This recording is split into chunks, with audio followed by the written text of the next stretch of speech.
श्री गणेशाय नमः। वक्रतुंड महाकाय सूर्यकोटि समप्रभ निर्विघ्नं कुरु मे देव सर्वकार्येषु सर्वदा। प्रथेप्रमाणे प्रथम गणेशाला वंदन, सरस्वती मातेला वंदन, गुरूंचं स्मरण करते, माझ्या मात्यापित्यांना नमस्कार करते आणि आपण सर्व श्रोते मंडळी ज्यांच्या हृदयामध्ये भगवंताचा निवास आहे त्या सर्वांना नमस्कार करून मी बोलायला सुरुवात करते।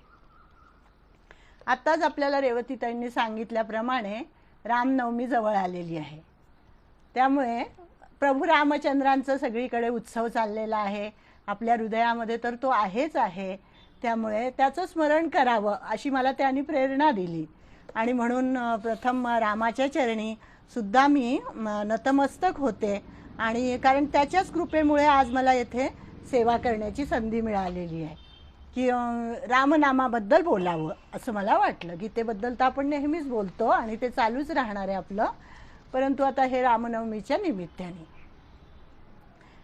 तर श्री रामायण अतिशय विस्तारपूर्वक हे रामायण आहे। वाल्मिकी रामायणाचा आधार घेऊन आपण थोडं बोलणार आहोत, कारण एकनाथ महाराजांनी भावार्थ रामायण लिहिलं आहे, तर त्यांनी आधार हा वाल्मिकी रामायणाचाच घेतला होता। तर त्याच्यामध्ये अनेक गोष्टी आहेत। सुरुवातीला आपण थोडा जय जयकार करू रामरायाचा, रामरायाचा जय जयकार करूया। सियावर रामचंद्र की जय, पवन सुत हनुमान की जय। सगळीकडे उत्सव चाललेला आहे, त्यामुळे उत्साहाचं वातावरण तर आहेच। राम मंदिरामध्ये वगैरे जर आपण गेलो तर आपल्याला बघायला मिळेल। आणि आपण रामरक्षेमध्ये श्लोक म्हणतो बघा नेहमी, चरितम रघुनाथस्य शतकोटी प्रविस्तरम एकैकमक्षरम पुंसाम महापातक नाशनम। कसं आहे हे रामनाम, म्हणजे हे रामाचं जे चरित्र आहे हे इतकं विस्तारित आहे, शतकोटी एवढा याचा विस्तार आहे असं वाल्मिकी ऋषी म्हणतात। आणि ह्याचं एक एक अक्षर म्हणजे रा आणि म या दोन अक्षरांचा उच्चार केल्यानंतर आपल्या अनेक महापातकांचा नाश होतो असं त्यांनी सांगितलं आहे। आणि असं नेहमी सांगतात की आपण जेव्हा राम असं म्हणतो तेव्हा रा म्हटलं की आपलं तोंड उघडतं आणि सगळी पापं बाहेर जातात, आणि जेव्हा आपण म असं म्हणतो तेव्हा आपलं तोंड बंद होतं, म्हणजे बाहेरची पापं आत येत नाहीत। म्हणजे इतका त्या रामनामाचा महिमा आहे असं सांगितलं जातं। आता आपला विषय काय आहे, रामायणातील बालकांड आणि अयोध्याकांड। त्याच्या आधी आपण रामायणातले म्हणजे रामायणाचे विभाग केले जातात 7 कांडांमध्ये। जसं आपली गीतेमध्ये कसं आपण म्हणतो की ढोबळमानाने भक्तियोग आहे, ज्ञानयोग आहे, नंतर कर्मयोग आहे, त्याप्रमाणे या रामायणामध्ये बालकांड, अयोध्याकांड, अरण्यकांड, किष्किंधाकांड, सुंदरकांड आणि युद्धकांड आणि शेवटचं आहे उत्तरकांड, असे 7 कांड याच्यामध्ये सांगितलेले आहेत। 7 भाग याचे पाडलेले आहेत। आणि त्याचा आपण थोडासा अगदी म्हणजे रामायणामध्ये काय आहे माहिती आहे का, गोष्टीच खूप आहेत आणि त्या लहानपणापासून आपण सगळ्या गोष्टी ऐकत असतो आणि त्याचं स्मरण आपल्याला करायचं आहे। कारण की काय आहे, या रामनवमी जी आहे या 9 दिवसामध्ये ते जे रामतत्व आहे ते जास्त प्रखरतेने सगळीकडे पसरलेलं असतं म्हणे। आणि आपण जर त्याची भक्ती केली, आपण जर त्याचं स्मरण केलं तर ते आहेच आपल्यामध्ये, पण ते जागृत होण्याचं काम होतं। आणि म्हणून आपण एरवी तर आपण मंदिरांमध्ये वगैरे रोज जातच असतो, पण मग ह्या 9 दिवसातच का करायची भक्ती, आराधना करायची, तर त्याचं हे असं कारण आहे। लहानपणापासून आपण रामाच्या गोष्टी ऐकत असतो। राम कसा होता, आदर्श पुत्र होता, आदर्श पती होता, आदर्श बंधू होता, आदर्श मित्र होता, आदर्श शिष्य होता, आदर्श राजा होता आणि आदर्श शत्रूसुद्धा होता। रावणाला जेव्हा त्यांनी मारलेलं आहे तेव्हा त्याच्यानंतर सुद्धा रावणाची उत्तरक्रिया वगैरे इतकी सन्मानाने केलेली आहे रामाने, त्यामुळे त्याला आदर्श शत्रूसुद्धा म्हटलं जातं। अतिशय गोड असं हे रामचरित्र आहे, अतिशय रसाळ आहे, म्हणजे कितीही वेळा ऐकलं तरी ऐकावं असं वाटतं असं हे रामचरित्र आहे। आता आपण बघूया की श्रीरामांचा जन्म सूर्यवंशामध्ये झाला। आपले हे भगवान श्रीकृष्ण चंद्रवंशी होते आणि भगवान प्रभू श्रीराम हे सूर्यवंशी होते. अज राजाचा पुत्र होता दशरथ. आणि दशरथ राजा कसा होता? स्वधर्माचे आचरण करणारा होता, अतिशय सुस्वभावी असा होता. संपन्नता तर होतीच त्यांच्याकडे, प्रश्नच नाही. आणि परंतु त्याला एक दुःख होती. 3 राण्या होत्या त्याला, त्या सगळ्या आपल्याला माहिती आहे, कौसल्या, सुमित्रा, कैकेयी. अतिशय सुंदर रीतीने त्यांचा संसारही चाललेला होता, राज्यकारभारही चाललेला होता. परंतु एक काहीतरी दुःख त्याला नेहमी सलत असायचं. ते दुःख म्हणजे तो निपुत्रिक होता, त्याला संतान नव्हती आणि त्यामुळे त्याला नेहमी वाईट वाटायचं. आणि मग तो शिकारीला जायचा, तो छंद म्हणून शिकार करायचा. एकदा असाच तो शिकारीला गेलेले असतात दशरथ राजे आणि वनात गेले, सावज मिळेल म्हणून वाट बघत होते.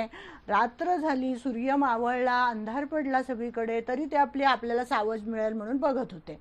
आणि काय झालं, तेवढ्यात आवाज आला, बुडबुड बुडबुड असा आवाज आला. तर शब्दवेधी बाण हे चालवायचे दशरथ राजे, तर त्यांनी शब्दवेधी बाण चालवला आणि तो बाण मागोवा घेत त्या सावजाला लागला. पण दुर्दैव असं की ते सावज नव्हतं, तर तो होता श्रावण कुमार. आपल्याला श्रावण कुमाराची, श्रावण बाळाची गोष्ट माहिती आहे. हा श्रावण बाळ आपल्या आईवडिलांना घेऊन कावडीमध्ये बसून तीर्थयात्रेला निघालेला असतो. अंध असतात त्याचे आईवडील. मध्येच त्यांना तहान लागते म्हणून एका ठिकाणी बसतात आणि पाणी पिण्यासाठी म्हणून तो आपलं कमंडलू घेतो आणि पाण्यामध्ये बुडवतो आणि त्याचा बुडबुड बुडबुड असा आवाज येतो. आणि दशरथाला असं वाटतं की काहीतरी जनावर आलेलं आहे आणि आपण त्याची शिकार करावी. बाण त्या श्रावण कुमाराला लागतो, त्या ठिकाणीच तो गतप्राण होतो. राम राम असं नाव घेतच तो गतप्राण होतो. इकडे त्याच्या आई वडिलांना हा पळत पळत येतात. दशरथ राजे बघतात तर आपल्या हातून हे काय घडलं, त्यांना अतिशय वाईट वाटतं. आणि ते आई वडील तिथे बसलेले असतात, त्यांनाही ते तर म्हणतात की आता आम्ही त्याच्याशिवाय जिवंतच राहणार नाही.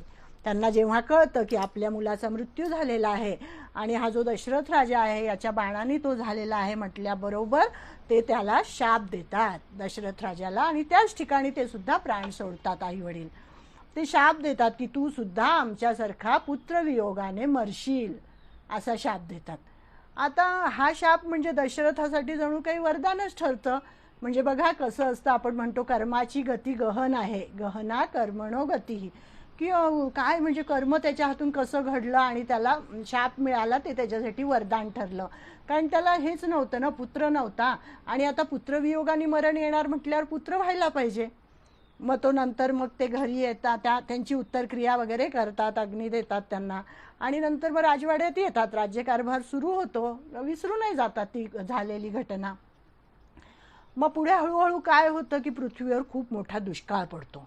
आणि असं म्हणतात की जेथे ब्रह्महत्या घडते तेथे दुष्काळ पडतो. लोकांवर नाना संकटे येतात, देवांचे आणि दानवांचे युद्ध सुरू होते. आणि हा राजा इतका पराक्रमी असतो दशरथ राजा की तो देवांकडून युद्ध करतो, देवांना सहाय्यकारी होतो. आणि तेव्हा त्या देवांच्या मदतीला तो गेलेला असताना त्याच्याबरोबर राणी कैकेयी असते. आणि ती कैकेयी सुद्धा युद्धामध्ये जेव्हा हा राजाला बाण लागतो आणि तो बेशुद्ध पडतो तेव्हा कैकेयी त्याचा रथ दुसरीकडे नेते वगैरे, म्हणजे युद्धामध्ये ती त्याला मदत करते. आणि मग नंतर देवांना विजय प्राप्त होतो, सगळीकडे खूप आनंदी आनंद होतो. आणि मग दशरथ राजे अतिशय प्रसन्न होतात कैकेयीवर आणि ते म्हणतात की तू आज मला मदत केली आहे. ती त्यांची अतिशय आवडती राणी असते. आणि ते म्हणतात आज तू मला मदत केली आहे तर तू माग, तुला काय मागायचं आहे ते, मी तुला काय वाटेल ते देईन. आणि मग ते तिला 2 वर देतात. पण कैकेयी तिच्या संसारामध्ये पूर्णपणे समाधानी असते, त्यामुळे ती म्हणते आत्ता मला काही नको आहे, जेव्हा कधी मला वाटेल तेव्हा मी माझे हे वर तुम्हाला मागून घेईन, असं म्हणून ती ते वर सांभाळून ठेवते. मग पुढे काय होतं की वसिष्ठ राजे यांचे पुरोहित असतात, ते त्यांच्या सल्ल्यानुसार ऋष्यशृंग या ऋषींना बोलवलं जातं. विभांडक ऋषींचे पुत्र असतात ऋष्यशृंग.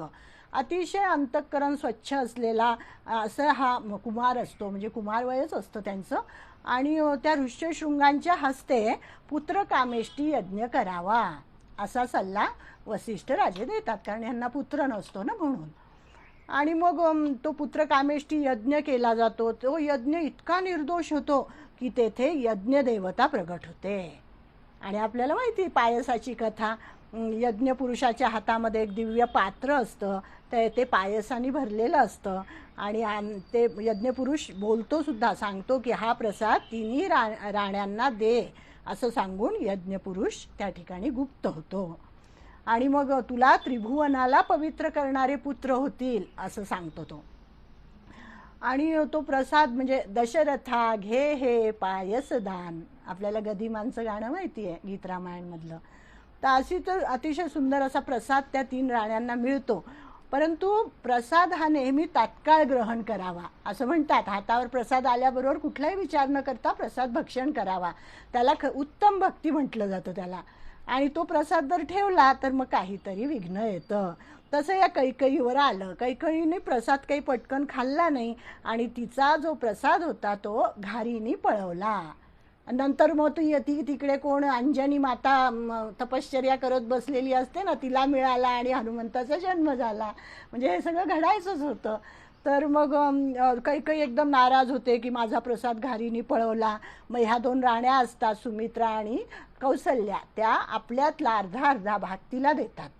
आणि मग अशा रीतीने त्या तिघींनी प्रसाद प्राशन केला.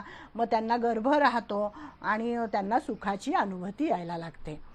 आता गर्भ राहिल्यानंतर आपल्याकडे पद्धत आहे की डोहाळे विचारले जातात की काय डोहाळे लागले.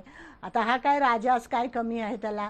तर तो प्रत्येक राणीच्या महालात जातो आणि प्रत्येकीला डोहाळे विचारतो की काय खावंसं वाटतं किंवा काय करावंसं वाटतं तुम्हाला. तर पहिल्यांदा तो जातो कैकेयीच्या महालामध्ये. तर म्हणजे पुढे जे चरित्र घडणार असतं तेच त्यांच्या मनातून कसं बाहेर येतं याचं इतकं सुंदर वर्णन आहे की ती कैकेयी म्हणते की ज्येष्ठ पुत्राला वनात पाठवावं आणि कनिष्ठाला राज्यावर बसवावं असं मला वाटतंय म्हणे. हे वेगळीच मागणी. हे ऐकून राजाला इतकं नाराज होतात राजे आणि ते म्हणतात हे काय हिचं जगावेगळं मागणं आहे. ते तिथून निघून जातात.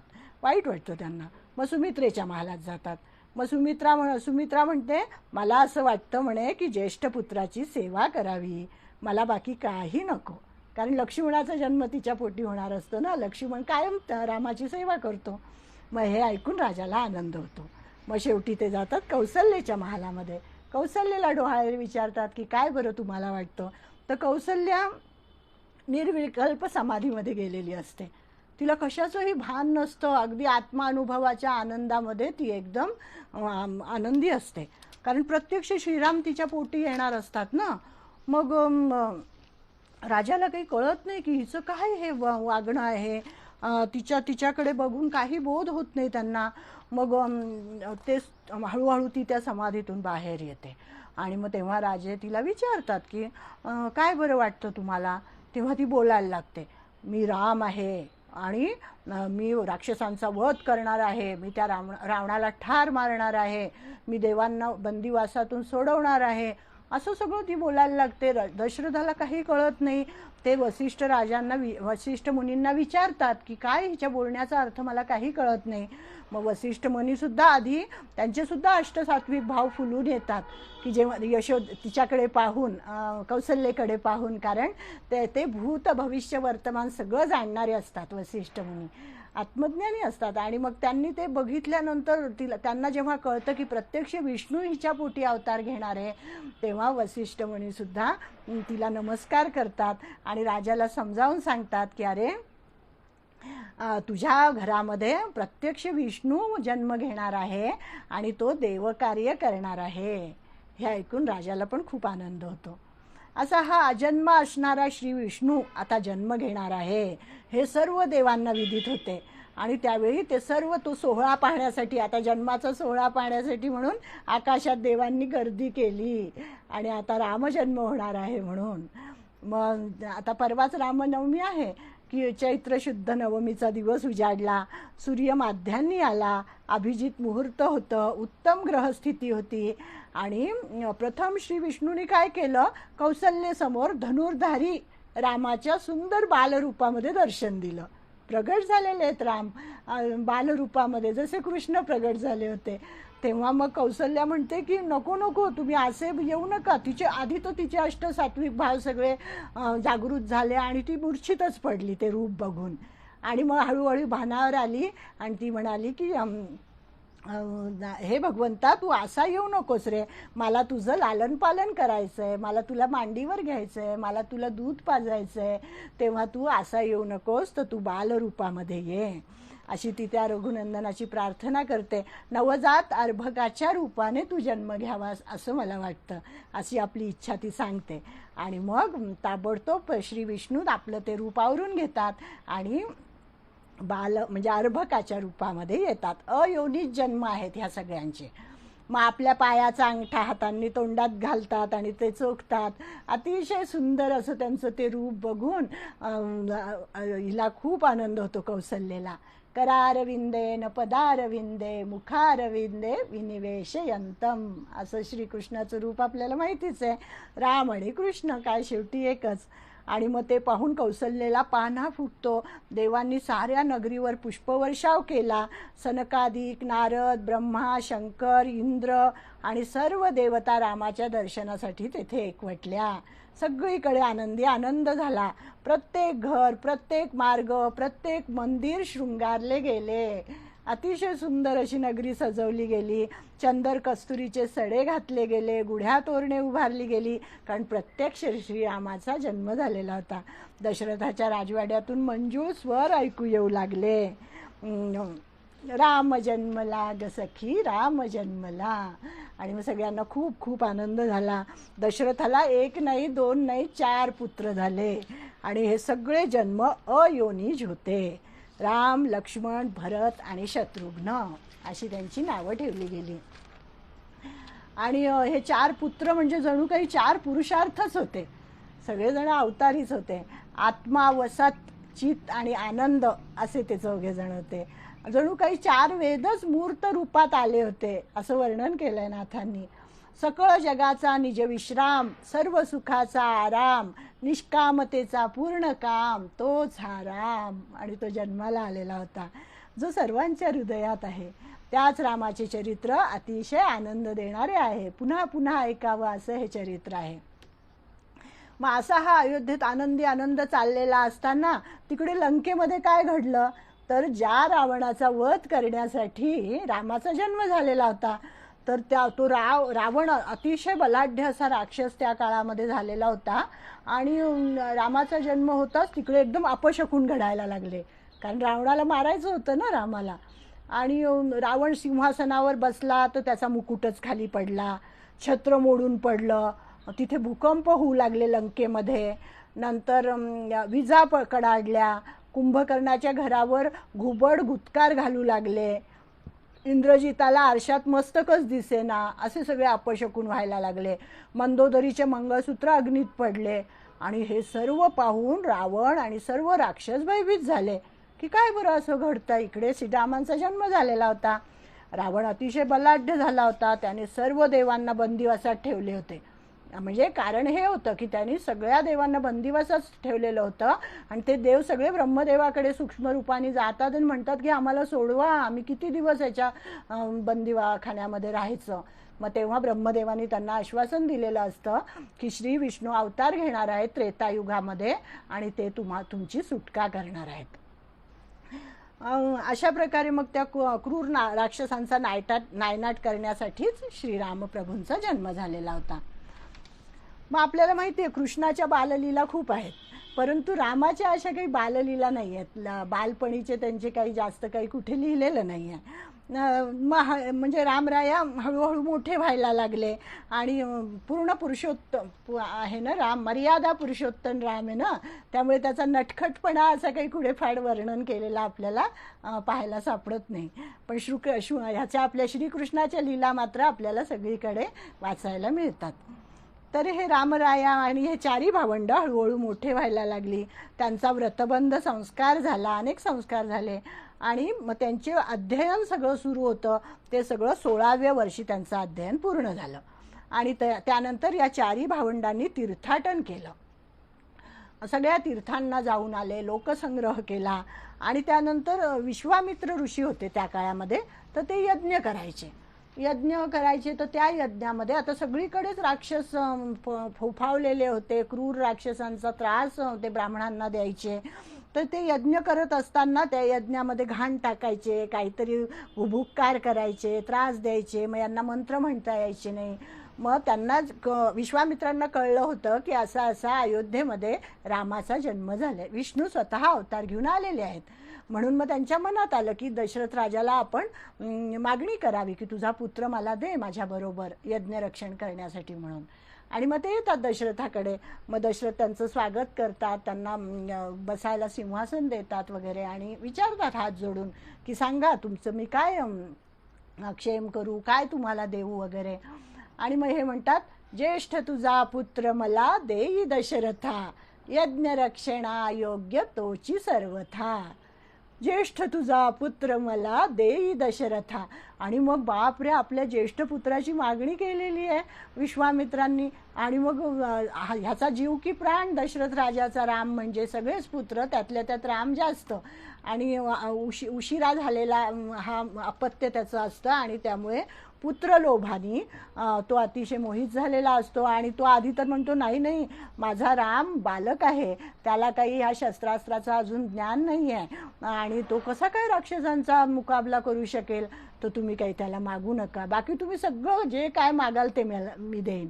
आणि विश्वामित्र ऋषी हे अतिशय रागीट असतात, त्यांचा कोप फार भयंकर असतो, ते लगेच शाप देतात. मग वसिष्ठ मुनी त्यांना समजावून सांगतात दशरथाला की अरे तू असं करू नको, तू विश्वामित्रांचं म्हणणं ऐकून घे आणि त्यांची मागणी पूर्ण कर. आणि त्या मग ते नाहीतर ते आपल्याला शाप देतील तुझ्या अयोध्येला, असं ते सांगतात.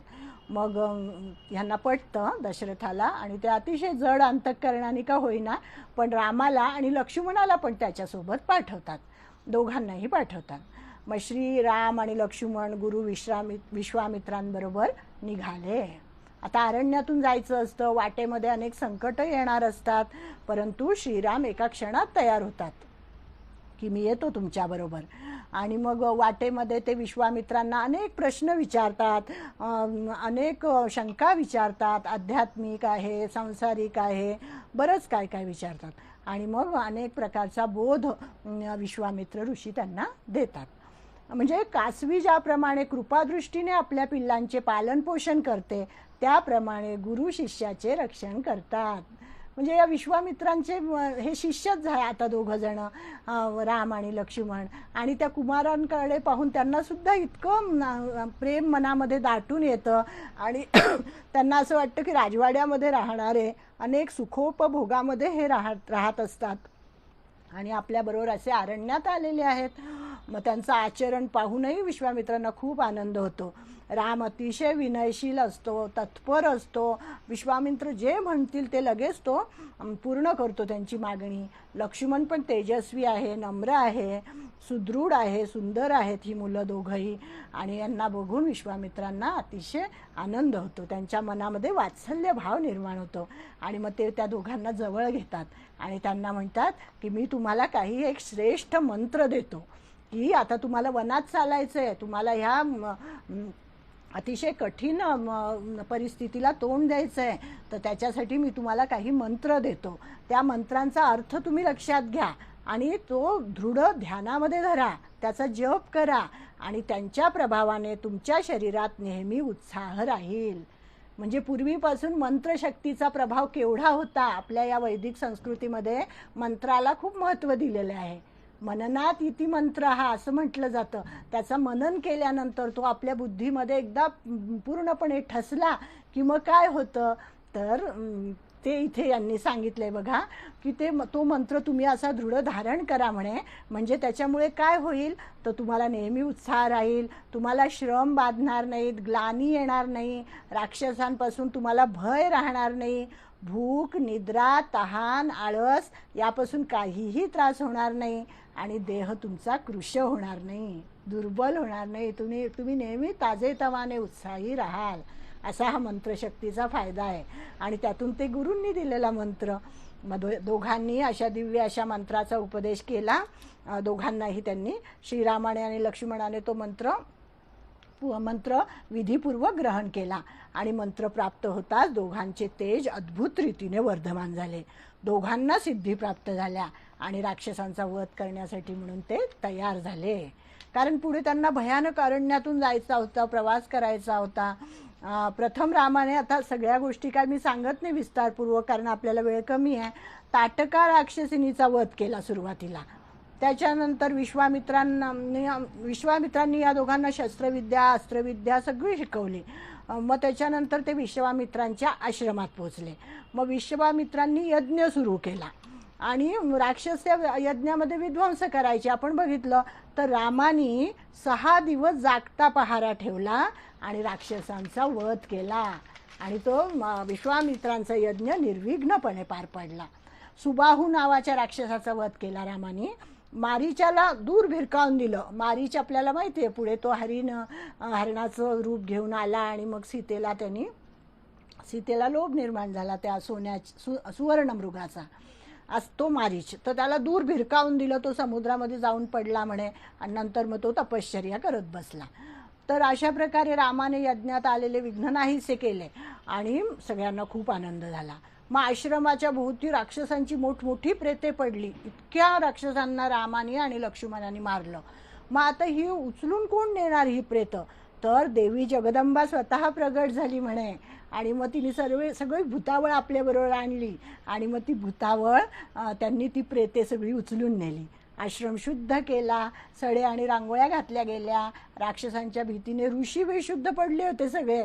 त्या ऋषींना लक्ष्मणाने सावध केले. मग सर्व ऋषींनी नदीवर जाऊन स्नाने केली आणि श्रीरामांची स्तुती केली. आणि विश्वामित्रांनी पण श्रीरामांची पाठ थोपटली आणि म्हणाले की रामा, तू गुरुची आज्ञा पाळलीस, यथार्थ गुरुसेवा केलीस, तूच खरा गुरुत्वाची निजमूर्ती आहेस. तू सद्रूप, चिद्रूप आणि ब्रह्मरूप आहेस. श्रीरामा, तू धन्य आहेस. अशी त्यांनी श्रीरामाची स्तुती केलेली आहे. मग अशा प्रकारे राक्षसांचे संकट टळले, यज्ञ संपला, ऋषींची सभा भरली, आनंदाने सुखसंवाद चालू होता. तेवढ्यात काय झालं, तिथे जनकाचे 2 सेवक आले आणि त्यांना कळलं होतं की असं या विश्वामित्र तिथे यज्ञ करत आहेत. त्यांचा यज्ञ पूर्ण झालेला आहे आणि मिथिला नगरीमध्ये तेव्हा सीतेचं स्वयंवर होणार होतं. म्हणून मग त्यांनी यांना बोलवणं पाठवलं होतं विश्वामित्रांना. आणि आता खरा रामाच्या अवतार कार्याला सुरुवात होणार होती. मग राम आणि लक्ष्मणाला बरोबर घेऊन विश्वामित्र जनकपुरीकडे निघाले. मग जाता जाता त्यांना एक रस्त्यामध्ये ओसाड आश्रम लागला. तो आश्रम कोणाचा होता? अहल्या ही रामप्रभूंच्या पादस्पर्शाने तिचा उद्धार झालेला आहे. अनेक गोष्टी आहेत रामायणामध्ये, त्या जर सगळ्या बघत बसलो तर आपल्याला वेळच नाही पुरणार. तर ती अहिल्याची गोष्ट आहे. मग त्याच्यानंतर राम लक्ष्मण गुरु विश्वामित्रांसह जनकपुरीमध्ये येऊन पोहोचले. मग राम लक्ष्मणांच्या दर्शनाने जनकाला अतिशय आनंद झाला आणि रामाला पाहिल्याबरोबर त्याला असं वाटलं जनक राजाला की हाच आपला जावई व्हावा म्हणून. स्वयंवर ठेवलेलं होतं ना, मग अशी त्यांनी मनोमन इच्छा केली. मग विश्वामित्रांनी सुद्धा त्याला सांगितलं की श्रीरामाचा पराक्रम, यज्ञाचे रक्षण केलेले आहे, राक्षसांचा नायनाट केलेला आहे, हे सगळं जनकाला सांगितलं. मग आता जनकाने सीतेचे स्वयंवर करायचे ठरवले. त्यासाठी सर्व देशोदेशीचे राजा महाराजांना निमंत्रण पाठवले. आता आपल्याला रामजन्माची कथा कळलेली आहे, सगळ्यांना माहिती आहे, पायसदान. परंतु सीतेच्या जन्माची कथा काही आपल्याला माहीत नाही आहे. तर ती ह्या वाल्मिकी रामायणामध्ये एक फार छान कथा आहे, ती मी सांगते, तेवढी मला फार आवडली.